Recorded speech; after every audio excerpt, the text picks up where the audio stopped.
शनि का राशि परिवर्तन अब हो चुका है और मीन राशि के लोगों के जीवन पर शनि की साढ़े साती का दूसरा चरण भी शुरू हो चुका है। जय माता दी दोस्तों, आप सभी का स्वागत है हमारे YouTube चैनल अमृता एस्ट्रो में। और मैं बात कर रही हूं इस शनि की साढ़े साती के दूसरे चरण के बारे में कि मीन राशि के लोगों के लिए ये जो अब दूसरा अध्याय शुरू हुआ है, 2.5 वर्ष का जो ये पीरियड रहेगा, यानी कि शनि की साढ़े साती की दूसरी ढैया जो रहेगी, ये आपके लिए क्या कुछ आपके जीवन में बदलाव लेकर आई है। बदलाव तो होंगे ही होंगे, और क्या उपाय आप कर सकते हैं, कैसे आप अपने जीवन में अगर शनि की साढ़े साती की प्रॉब्लम्स आप फेस कर रहे हैं तो उससे कैसे आप मुक्ति पा सकते हैं, इसके बारे में भी मैं यहाँ विस्तार से बात करूंगी। तो देखिए, शनि का गोचर हुआ और शनि आ गए हैं अब आपकी राशि में। शनि की साढ़े साती हमेशा चंद्र राशि के अनुसार लगती है, ये चीज हमेशा याद रखें। लग्न के अनुसार कभी ना देखें कि शनि कहाँ बैठे हुए हैं और लग्न के अनुसार शनि का गोचर कहाँ होने वाला है। शनि की ढैया हो चाहे शनि की साढ़े साती हो, हमेशा चंद्र राशि के अनुसार ही आपको देखनी चाहिए। तो मीन राशि के जातकों के लिए अब शनि आ चुके हैं उनकी राशि में यानी कि आपके ऊपर अब शनि, यानी कि चंद्र राशि के ऊपर अब शनि है। और चंद्रमा क्या है? मन के कारक हैं। और शनि को क्या कहा गया है? पीड़ा देने वाला ग्रह कहा गया है। तो अब एक तरह से देखा जाए तो ये आपके ऊपर प्रेशर बढ़ाने का काम करने वाले हैं इस दूसरे अध्याय में, क्योंकि जो दूसरा चरण होता है शनि की साढ़े साती का, वो सबसे अधिक मेंटल प्रेशर देने वाला होता है, रिलेशनशिप में अपने प्रभाव देने वाला होता है, आपके करियर में अपने प्रभाव देने वाला होता है, आपके कम्युनिकेशन, आपके ट्रेवल वगैरह, इन सब में अपने प्रभाव देने वाला होता है। तो शनि की साढ़े साती जिन भी मीन राशि के जातकों के लिए थी या है, और उन्होंने इस चीज को पिछले 2.5 वर्ष से फेस भी किया है कि कुछ ना कुछ दिक्कतें चल रही थी, तो उनके लिए मैं उपाय भी बताऊंगी जो उपाय करने हैं। अब इन 2.5 वर्षों में होगा क्या, इसके बारे में हम यहाँ विस्तार से जान लेते हैं। तो देखिए, मीन राशि जो होती है ये गुरु बृहस्पति की राशि है। और मीन राशि को हम कहते हैं थोड़ी भावुक राशि भी होती है, भावनात्मक रूप से बहुत अधिक सक्रिय रहती है। और अब तो मन के कारक यानी कि चंद्रमा यहाँ पर विराजमान है और साथ में शनिदेव भी आ चुके हैं। तो ये समय आपके लिए थोड़ा भावुक होने का समय भी रहेगा। छोटी छोटी चीजों को लेकर बहुत भावुक हो जाना, छोटी छोटी चीजें आपके मन को ठेस पहुंच जाना, यानी कि किसी ने कुछ बोला नहीं कि तुरंत आपको बुरा लग गया और उसमें सोच विचार करते रह गए, बहुत ज्यादा ओवर थिंकिंग होगी उसी सोच विचार को करते हुए, इसने मुझे ये कह दिया, उसने मुझे ये कह दिया।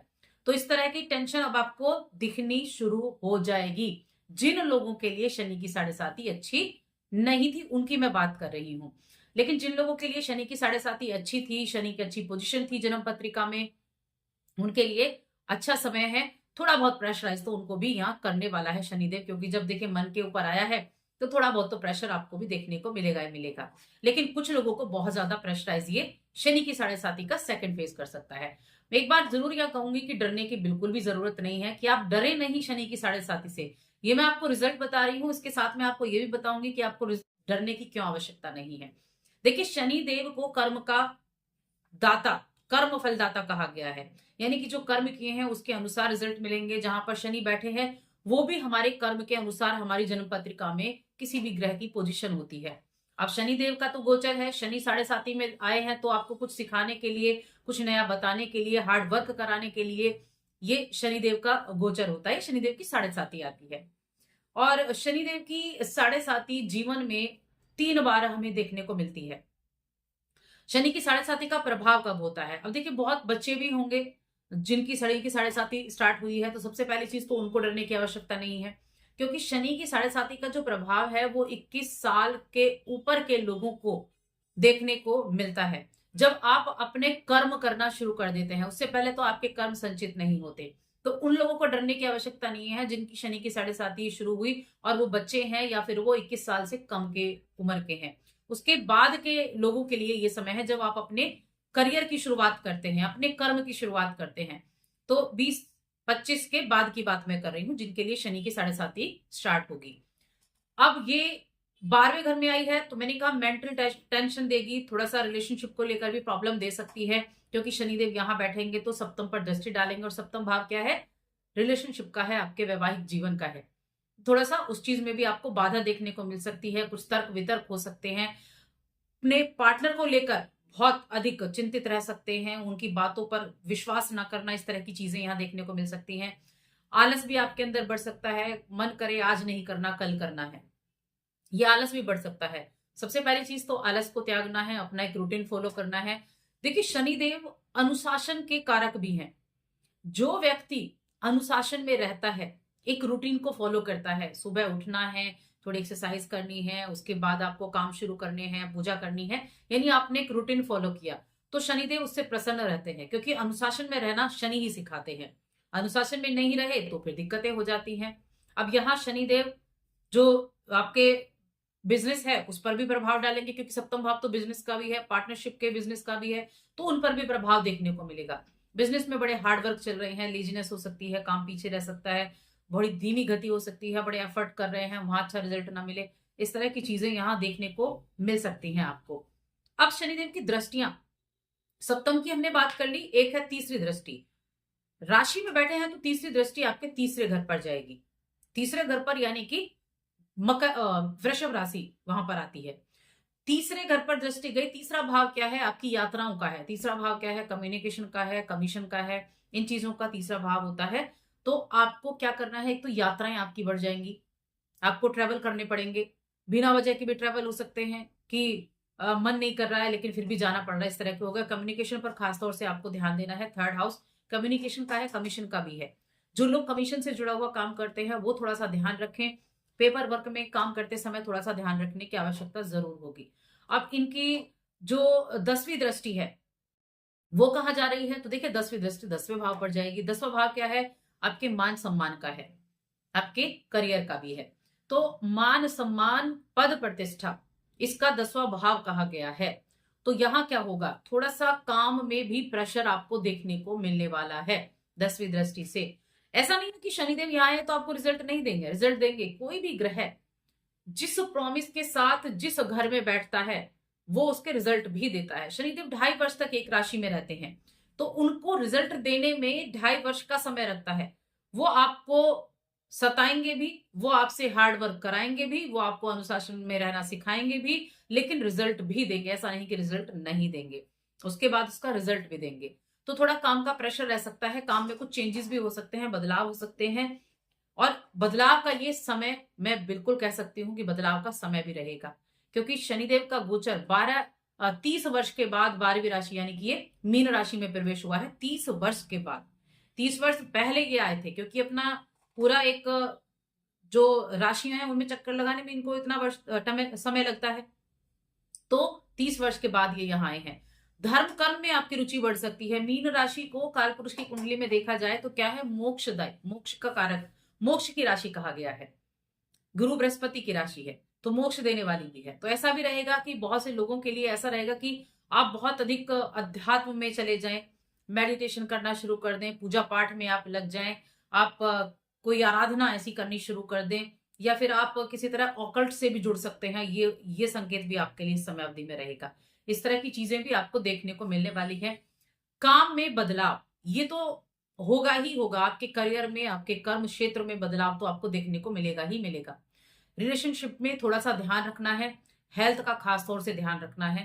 हेल्थ इश्यू हो सकते हैं, राशि के ऊपर आए हैं तो थोड़ा हेडेक वगैरह आपको रह सकता है। और सप्तम को देखेंगे तो थोड़ा पेट संबंधी दिक्कतें भी आपको देखने को मिल सकती हैं। तो यहाँ थोड़ा ध्यान तो रखने की आवश्यकता है, खासतौर से हेल्थ की, क्योंकि जब राशि में आए हैं तो थोड़ा हेल्थ इश्यू दे सकते हैं। भावुक बहुत ज्यादा रह सकते हैं, सोच विचार बहुत ज्यादा रह सकता है, ओवर थिंकिंग रह सकती है। तो इन सबसे छुटकारा कैसे पा सकते हैं आप? तो देखिए, एक तो खुद पर कॉन्फिडेंट आपको रखना होगा। कॉन्फिडेंस जितना अपने ऊपर रहेगा उतना अच्छा रहेगा। जिस काम को लेकर चलेंगे सबसे पहले उसको खत्म करें, उसके बाद दूसरे काम की शुरुआत करें। मन में एक साथ ऐसा भी रहेगा कि ये काम भी कर लूं, ये काम भी कर लूं और ये काम भी कर लूं। एक साथ कई कामों को लेकर चलेंगे तो दुविधा में रहेंगे। सबसे पहले अपने जो काम हाथ में लिया है उसको कंप्लीट करें, उसके बाद बाकी चीजों के बारे में आपको सोच विचार करना है। यानी एक वक्त में एक ही काम आपको करना है, वरना ना इधर करेंगे ना उधर के रहेंगे। खासतौर पर यह चीज ध्यान रखनी है, पहले वाले काम को निपटाएं, बाद में दूसरे करें। कॉन्फिडेंस अपने ऊपर ज्यादा रखें ओवर थिंकिंग को बाय बाय करें। इसके लिए आपको मेडिटेशन करनी होगी, अपने गुरु का सानिध्य आपको प्राप्त करना होगा। जो आपके मेंटोर हैं, जो आपके गुरु हैं, उनकी सेवा करना, उनकी बातों को सुनना, इन चीजों का भी ध्यान रखना है आपको। और किसी भी तरह की दूसरों की बताई हुई बातों में नहीं आना है, किसी तरह की गलत फहमियां आपको नहीं लेनी है, इस तरह का भी ध्यान रखना है। कोई भी कर्जा वगैरह होता है तो बहुत बड़ा मोटा अमाउंट आपको नहीं लेना है जो आप चुका ना पाए और उसकी वजह से आपको टेंशन हो जाए। तो ये चीजें हो गई, इनको ध्यान रखने वाली चीजें आपको ये रखना होगा। अब देखिए, जब शनि की 7.5 आती है तो 7 मुखी रुद्राक्ष और 14 मुखी रुद्राक्ष बहुत महत्वपूर्ण होता है पहनना। आप चाहें तो पहन सकते हैं, लेकिन रेमेडी मैं आपको बताऊंगी जो रेमेडी आपको करनी है।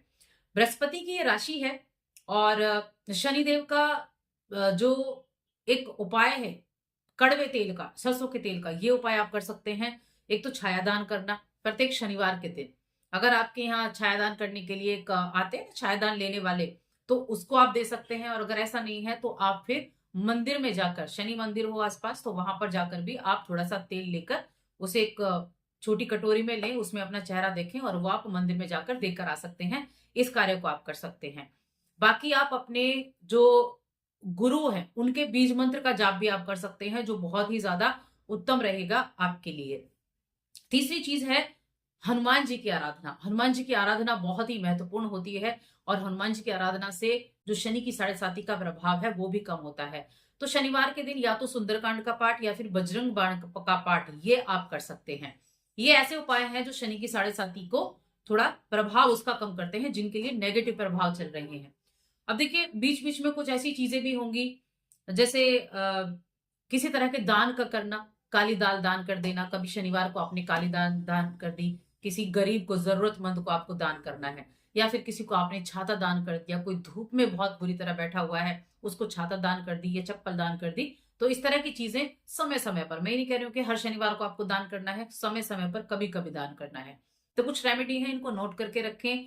2 रेमेडी तो जरूर ही करें। एक छायादान प्रति शनिवार को करना और हर शनिवार को सुंदरकांड का पाठ करना या फिर बजरंग बाण का पाठ करना, ये आपको करना है। और अपने गुरु के बीज मंत्र का जप करना, बृहस्पति के बीज मंत्र का। तो बस इस वीडियो में इतना ही। हमें कमेंट करके जरूर बताएं कि आपकी शनि की साड़ी कैसे चल रही है। शनि की 7.5 तो मैं आपके लिए बहुत सी ऐसी रेमेडीज लेकर आने वाली हूं जो इस शनि की 7.5 के द्वितीय चरण में आपके लिए बहुत लाभदायक रहेगी। तो बस आज की वीडियो में इतना ही। वीडियो कैसी लगी कमेंट करके जरूर बताएं। जय माता दी।